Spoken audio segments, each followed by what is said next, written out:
শাস্তিস্বরূপ আমি ফুটন্ত গরম পানিতে ডুবিয়ে মারার আদেশ দিচ্ছি। কালু লালু ধর টুনিকে আর এক বালতি গরম পানি নিয়ে আয়। ওকে আজকে আমি গরম পানিতে চুবিয়ে চুবিয়ে মারবো। বহু পাগল জমিদার রাজা দেয় মিথ্যা সাজা। বহু পাগল। এই যে শুনছো, আমাকে কিছু টাকা দাও। মার্কেটে নতুন নতুন কিছু গহনা এসেছে, আমি সেগুলো কিনতে চাই। তুমি আমাকে কিছু টাকা দাও। তোমাকে নিয়ে আর পারলাম না। গত সপ্তাহেই তো তুমি 1,00,000 টাকার মার্কেট করে আসলে, কতগুলো গহনা কিনে নিয়ে আসলে, সেগুলো তো এখনো পড়া শেষ হয়নি তোমার। এখনই আবার তোমার আরো গহনা চাই? এত কিপটামি করছো কেন? হ্যাঁ, এত টাকা তুমি কি করবে? আমার এখন 50,000 টাকা লাগবেই লাগবে, আর তুমি দেবে সেটা। এত টাকা? কিছু কম নাও না। 50,000 টাকা কি তোমার লাগবে নাকি? 20,000 টাকা নাও। না, 20,000 টাকায় তো আমার কিছুই হবে না। তুমি আমাকে 50,000 টাকা দাও।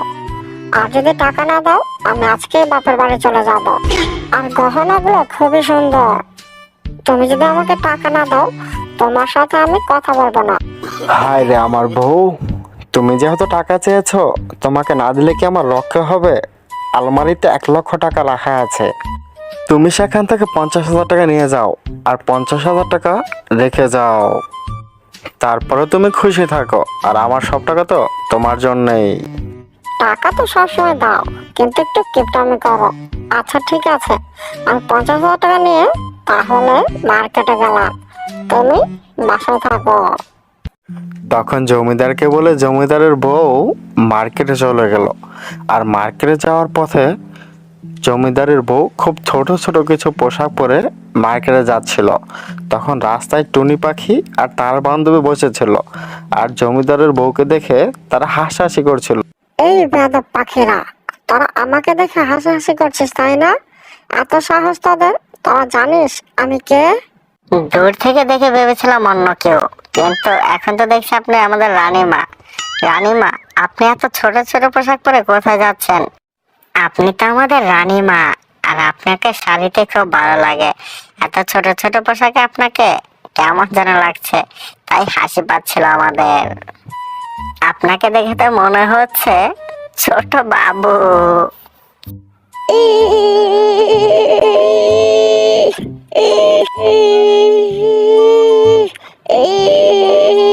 সামান্য পাখি হয়ে আমাকে অপমান করছিস? আমি তোদের মজা দেখাবো বলে দিলাম। আমি জমিদারের বউ, আমার যা ইচ্ছা করবো, তাতে তোদের কি? আমি ছোট পোশাক পরি আর পোশাক ছাড়াই রাস্তায় হাঁটি, তোর বাপের কি? রানীমা, আমি কিন্তু আপনাকে একটু অপমান করিনি। আমি যেটা সত্যি সেটাই আপনাকে বলেছি। এত ছোট ছোট পোশাকে আপনাকে খুব খারাপ লাগছে দেখতে। হয়েছে, আমাকে আর তুই জ্ঞান দিতে আসিস না। তুই একটা সামান্য পাখি, সেটা নিয়ে তুই ভাব। আর আমি তো তোর খবর নিয়ে ছাড়বো রে টুনি পাখি।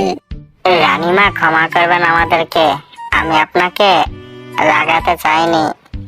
আমাকে দয়া করে মাফ করে দিন। আর সত্যি কিন্তু আপনাকে ছোট পোশাকে খুব খারাপ লাগছে দেখতে।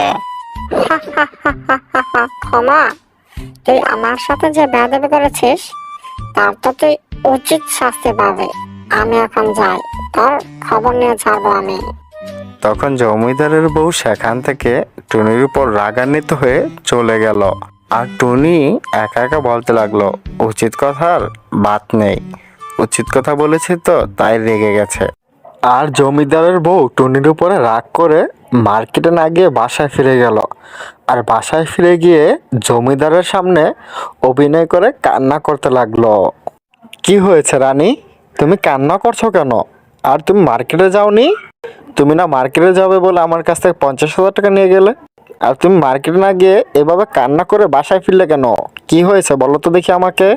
কি আর বলবো বলো, আমি জমিদারের বউ, তারপরে আমাকে ওই টুনি পাখি অপমান করেছে। আমাকে বলেছে আমি নাকি পাগল, আর আমাকে নাকি দেখতে বাচ্চাদের মতো দেখা যায়। আর তোমাকে বলেছে তুমি নাকি মানুষের সাথে অন্যায় অত্যাচার করো। আর মানুষের টাকা পয়সা মেরে খাও।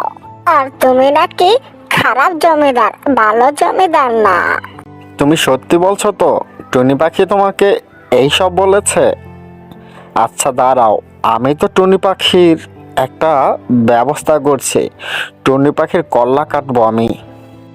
তুমি কি আমাকে বিশ্বাস করো না? আমি কি তোমাকে মিথ্যা কথা বলছি নাকি? না না, আমি তোমাকে অবিশ্বাস করব কেন? আমি তোমাকে অনেক বিশ্বাস করি। আর তুমি তো আমার ভালো বউ। তুমি কোনো চিন্তা করো না, আমি ওই টুনি পাখির উচিত শাস্তি দেব। এখন তুমি কান্না থামাও আর যাও ঘরে গিয়ে ফ্রেশ হয়ে নাও। আমি আমার লোকদেরকে বলে দিচ্ছি টুনি পাখিকে ধরে নিয়ে আসতে। এই জন্যই তো তুমি আমার লক্ষ্মী জামাই, আমি তোমাকে এত ভালোবাসি। আচ্ছা ঠিক আছে, তাহলে আমি এখন যাই, ফ্রেশ হয়ে নেই। আর তখন জমিদারের বউ সেখান থেকে তার রুমে চলে গেল। আর জমিদার তার সহকারীদেরকে ডেকে পাঠালো।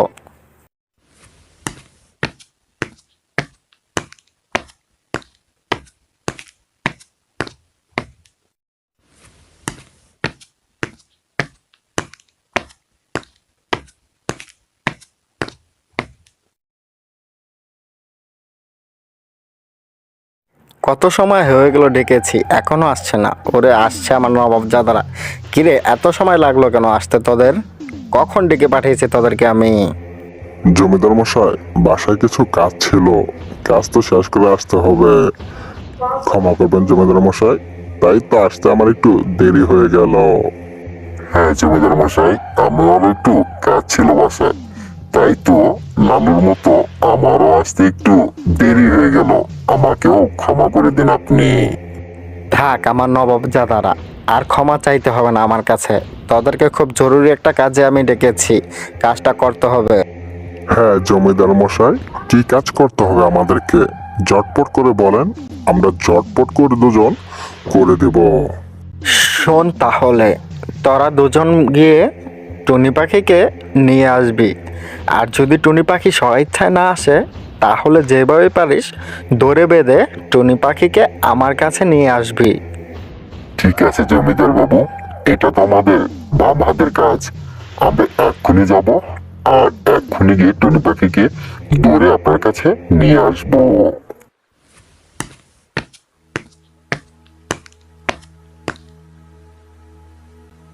এই টুনি, শোন, জমিদার বাবু আমাদেরকে পাঠিয়েছে তোকে নিয়ে যেতে।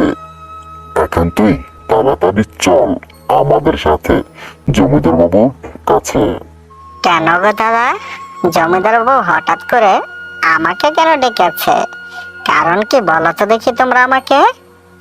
অত কথা আমরা জানি না, আমাদেরকে বলেছে টুনি পাখিকে নিয়ে আসবি। আর যদি টুনি পাখি স্বেচ্ছা না আসে, তাহলে যেন আমরা তাকে ধরে বেঁধে নিয়ে যাই।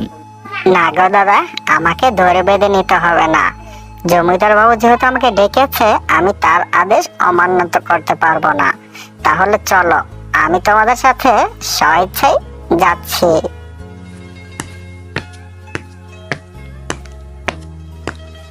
তখন টুনি পাখি জমিদারের লোকদের সাথে স্বেচ্ছায় জমিদার বাড়ি গেল। আর জমিদারের লোকজন জমিদারকে ডাকতে লাগলো। জমিদার বাবু, ও জমিদার বাবু, আমরা এসেছি টুনিকে নিয়ে।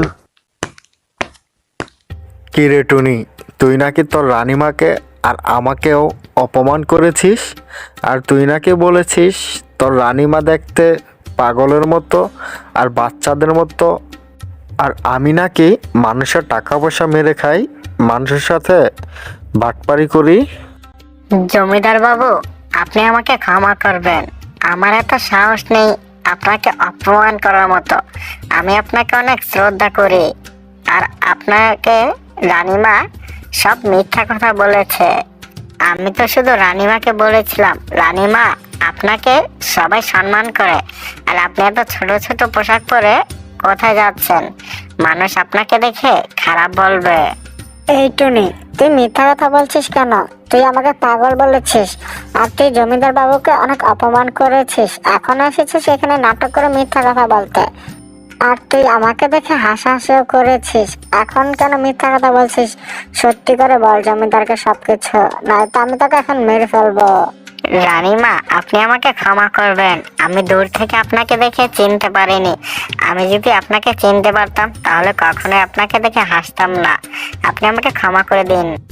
আর রানীমা, আমি তো জমিদার বাবুকে কোনো অপমান করিনি, আর আপনাকেও কোনো অপমান করিনি। যেটা সত্যি কথা সেটাই বলেছি আপনাকে আমি। এই দেখো, টুনি কিন্তু আমাকে মিথ্যাবাদী বানিয়ে দিচ্ছে। তুমি কি টুনিকে শাস্তি দেবে, নাকি আমি নিজে টুনিকে এখন গলা টেপে মেরে ফেলবো? টুনি, একে তুই তোর রানীমাকে আর আমাকে অপমান করেছিস, আর এখন আবার তুই মিথ্যা কথা বলছিস। তোকে শাস্তি স্বরূপ আমি ফুটন্ত গরম পানিতে ডুবিয়ে মারার আদেশ দিচ্ছি। কালু লালু, ধর টুনিকে আর এক বালতি গরম পানি নিয়ে আয়। ওকে আজকে আমি গরম পানিতে চুবিয়ে চুবিয়ে মারবো। বহু পাগল জমিদার রাজা দেয় মিথ্যা সাজা। বহু পাগল জমিদার রাজা দেয় মিথ্যা সাজা। এই কালু লালু, টুনি তো চলে যাচ্ছে। যা যা যা, তাড়াতাড়ি ধরে নিয়ে আয়। টুনি তো আমার মান সম্মান সব শেষ করে দিবে। তখন টুনি সেখান থেকে চলে গেল, আর গ্রামবাসীদের সামনে টুনি বলতে লাগলো, বউ পাগল জমিদার রাজা দেয় মিথ্যে সাজা। বউ পাগল জমিদার রাজা দেয় মিথ্যে সাজা। টুনি এটা বলতে বলতে পুরো গ্রামবাসীর সামনে বলে বলে বেড়াচ্ছে। আর তখন জমিদারের লোকজন টুনিকে ধরার জন্য টুনির পিছনে পিছনে ছুটে আসে, কিন্তু টুনির ডানা থাকায় টুনি আকাশে উড়ে বেড়ায় আর বলতে থাকে, বউ পাগল জমিদার রাজা দেয় মিথ্যে সাজা। আর টুনি তখন সেই গ্রাম ছেড়ে অনেক দূরে চলে যায়।